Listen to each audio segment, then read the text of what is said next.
Hello দর্শক, আমি আজকে আপনাদেরকে বোঝাবো যে কমার্স বিজনেস করবেন আপনি নাকি কমার্স বিজনেস করবেন আপনি।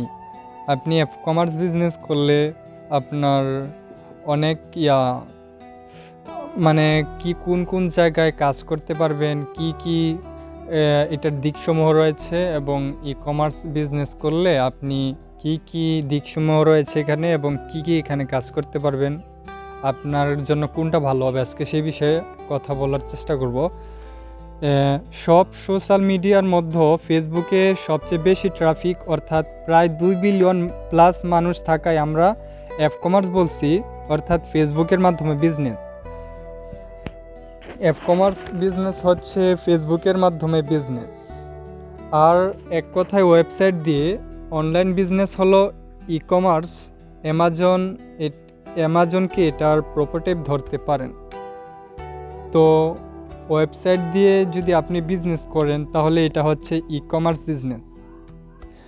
আমাদের দেশে যত কমার্স রয়েছে তারা ম্যাক্সিমাম কমার্স কেন্দ্রিক, কেননা বাংলাদেশের বেশিরভাগ মানুষ এখনও ওয়েবসাইটে গিয়ে নিজের পছন্দ মতো প্রোডাক্ট দেখে অর্ডার করতে অভ্যস্ত নয়। যদিও ইবেলের মতো কিছু সাইট অফারের টানে অনেক বাংলাদেশিকে এডুকেট করছে, এরপরও আমরা বিভিন্ন ক্লায়েন্টের কাছ থেকে দেখি ও অন্যান্য ডোমেস্টিক বড় বড় ব্র্যান্ডের কেস স্টাডি দেখে দেখা যায় যে ওয়েবসাইটের প্রোডাক্ট দেখবে এবং পরে ফেসবুক পেজে গিয়ে বলবে আমি এটার অর্ডার করতে চাই, আমার অর্ডার কনফার্ম করুন। শুনে একটু অদ্ভুত লাগছে, তবে সত্যি কথা হচ্ছে বাংলাদেশের অধিকাংশ কমার্সের চেহারা এটা। কেননা আপনি যাই করেন না কেন অডিয়েন্স আপনার কাছে মুখ্য, অডিয়েন্সের চাহিদাই আপনার কাছে মূল হিসেবে গণ্য হবে। তবে আপনি কমার্স নিয়ে আগাতে চাইলে একটি ওয়েবসাইট রাখা জরুরি। আগেই এ বিষয়ে বলেছি, একটি ওয়েবসাইট আপনার বড় সম্পদ হিসেবে বিবেচিত হবে। আপনার ওয়েবসাইট আপনার ব্যবসার জন্য অনেক বড় সম্পদ হিসেবে বিবেচিত হবে, কারণ আপনি শুধু সবসময় অডিয়েন্স খুঁজে বের করে অ্যাড দিবেন, এটা আর কতদিন? আপনার তো পটেনশিয়াল কাস্টমার লাগবে, তাই না? এখন ওয়েবসাইট থাকলে উপকারটা কি? ওয়েবসাইট থাকলে আপনি সহজেই একটি পিক্সেল আপনার সাইটে বসিয়ে দিবেন, তারপর সাইটে কিছু ইভেন্ট সেট আপ করে দিতে পারবেন, যেমন add to cart, check out, parcel ইত্যাদি। এগুলো দিলে কী লাভ? এগুলো দিয়ে পরবর্তীতে আপনি রিটার্গেটিং করবেন।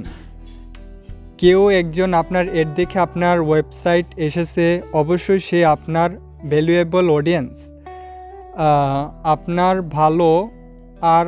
ভালো হয় যদি আপনি এরকম কাউকে আবার টার্গেট করতে পারেন। আর এই সুযোগ একমাত্র ওয়েবসাইট থাকলে সম্ভব। তাই কমার্স ও কমার্স উভয় দিক দিয়েই আপনার ব্যবসা সচল রাখা উচিত। এখন কথা হচ্ছে নতুন অনলাইন বিজনেস যারা করবে তাদের কি করণীয়। দেখুন, যারা নতুন তাদের যদি বাজেট সমস্যা থাকে তবে শুধু কমার্স কেন্দ্রিক হয়ে কাজ করতে পারে, মানে একটি ফেসবুক আইডি ও পেজ থেকে পেজ সাথে অ্যাড বাজেট। এরপর যখন টাকা আসবে এরপর ধীরে ধীরে একটু একটু ডোমেন হোস্টিং কিনে ওয়েবসাইট সচল করতে থাকলেন। এরপর এসইও, রিটার্গেটিং সহ এবং আরও অন্যান্য কাজ। এভাবে ধীরে ধীরে আগালে আশা করি কাজে কোনো সমস্যা হবে না।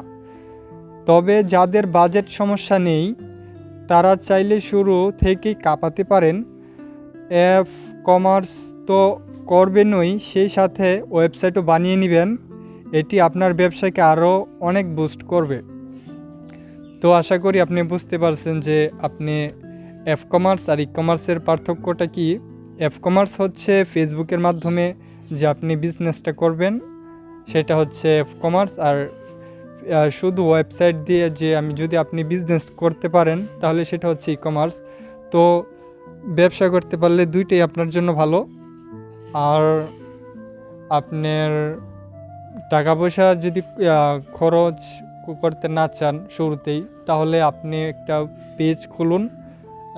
একটা ফেসবুক আইডি আছে, যে আইডি থাকলে পেজ খুলবেন এবং সেখানে আপনার বুস্ট করবেন এবং একটি ফ্রিতে ওয়েবসাইট বানিয়ে নেবেন। তারপরে ধীরে ধীরে এগোতে থাকবেন, কাজ করতে থাকবেন, তারপরে এসইও করবেন, তারপরে আপনার ডোমেন হোস্টিং, বুস্টিং এবং অ্যাড এগুলা আপনি করতে থাকলে একসময় আপনার ব্যবসা সচল হবে এবং আপনি মার্কেটে কম্পিটিশনে ভালো জায়গায় থাকবেন, টিকে থাকবেন আর কি। তো আজকে এ পর্যন্তই, কালকে দেখাবো অন্য কোনো ভিডিওতে। সবাই ভালো থাকুন, সুস্থ থাকুন, আল্লাহ হাফেজ।